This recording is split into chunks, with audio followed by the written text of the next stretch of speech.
ଏବେ ଆମ ଓଡ଼ିଶାରେ ଯେଉଁ ପିଲାମାନଙ୍କର ପାଠ ବହିରେ ଯେଉଁ ତ୍ରୁଟି ହେଇଛି ତାକୁ ନେଇକି ଲୋକମାନେ ବହୁତ ଅସନ୍ତୋଷ ଅଛନ୍ତି, ବହୁତ ଅସନ୍ତୁଷ୍ଟ ଅଛନ୍ତି। କିନ୍ତୁ ପ୍ରଶ୍ନ ଉଠୁଛି ଯେ ଏମିତି ପ୍ରଳମ୍ବ ଅସୁଧି ଥିବା ଏଇ ଯେଉଁ ଭୁଲ ହେଇଛି ଏଇଟା ହେଲା କେମିତି? କେମିତି ଗୋଟେ ଉଚ୍ଚ ସ୍ତରରେ ଏମିତି ହେଇପାରେ?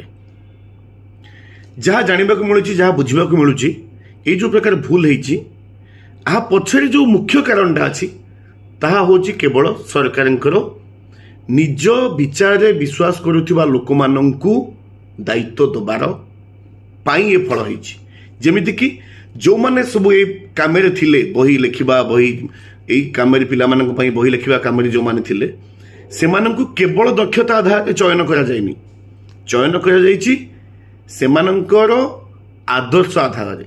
ସେମାନେ ସରକାରରେ ଥିବା ବିଜେପି ପାର୍ଟିର ପୃଷ୍ଠପୋଷକ ସଂଗଠନରୁ ଆସିଛନ୍ତି ବୋଲି ସେମାନଙ୍କୁ ଚୟନ କରାଯାଇଛି। କେବଳ ଦକ୍ଷତା ଆଧାରରେ ଚୟନ କରାଯାଇନି, ତାଙ୍କ ଦେହର ରଙ୍ଗର ପୋଷାକ ଗେରୁଆ ବୋଲି ତାଙ୍କୁ ଚୟନ କରାଯାଇଛି। ତେଣୁ ଯେଉଁମାନେ RSS ବିଚାରରେ ବିଶ୍ୱାସ ରଖନ୍ତି ସେମିତି ଲୋକମାନଙ୍କୁ ଡାକି ଦାୟିତ୍ୱ ଦିଆଯାଇଛି, କେବଳ ଦକ୍ଷତା ଆଧାରରେ ଦାୟିତ୍ୱ ଦିଆଯାଇନି।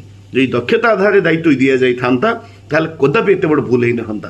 ଆଉ ଏଇଟା ହିଁ ଏଇ ଆମ ଓଡ଼ିଶାର ଏଇ ଯେଉଁ ପ୍ରକାର, ଓଡ଼ିଶାର ଆଜି ସାରା ଦେଶ ସ୍ତରରେ ଲଜ୍ଜିତ ହୋଇଛି ଶିକ୍ଷା ବହିର ଏଇ ଯେଉଁ ପ୍ରକାର ଭୁଲ ହେଇଛି, ଏଇଟା ହିଁ ତାର ମୁଖ୍ୟ କାରଣ। ଆଉ ଏଇଥିପାଇଁ ଲକ୍ଷ ଲକ୍ଷ ପିଲାଙ୍କ ଭବିଷ୍ୟତ ଅନ୍ଧାରକୁ ଠେଲି ହେଇଯାଇଛି। ଆଉ ବିଜେପି ଯେଉଁ ଯେଉଁ ରାଜ୍ୟରେ ଶାସନ କରୁଛି, ଯେଉଁଠି ବି ଶାସନ କରୁଛି, ଏଇ ଉଦ୍ଦେଶ୍ୟ ପାଇଁ ଓଡ଼ିଶାର ଶିକ୍ଷାରେ ତ୍ରୁଟି ହେଇଛି ଏବଂ ଏଇ ସମାନ ଉଦ୍ଦେଶ୍ୟ ବି କେନ୍ଦ୍ରରେ ହେଇଥିବା ନିଟ୍ ପେପର ଲିକ୍ ତା ପଛରେ ବି ଅଛି। କେବଳ ଦକ୍ଷତା ଆଧାରରେ ଏଇ ସରକାର, ଏଇ ଦଳର ସରକାର କେବଳ ଦକ୍ଷତା ଆଧାରରେ ଲୋକଙ୍କୁ ଦାୟିତ୍ୱ ଦେଉନି, ତାଙ୍କର ମୁଖ୍ୟ ଆଧାର ହେଉଛି ଯେ ତାଙ୍କର କେଉଁ ବିଚାର ପ୍ରତି ସମର୍ଥନ ଅଛି, କେଉଁ ରଙ୍ଗ ପ୍ରତି ସମର୍ଥନ ଅଛି, ସେଇଥିପାଇଁ ଦାୟିତ୍ୱ ଦେଇକିନି ଏତେ ବଡ଼ ଭୁଲ କରାଯାଇଛି। ଲକ୍ଷ ଲକ୍ଷ ପିଲାଙ୍କର ଭବିଷ୍ୟତକୁ ଅନ୍ଧାରକୁ ଠେଲି ଦିଆଯାଇଛି।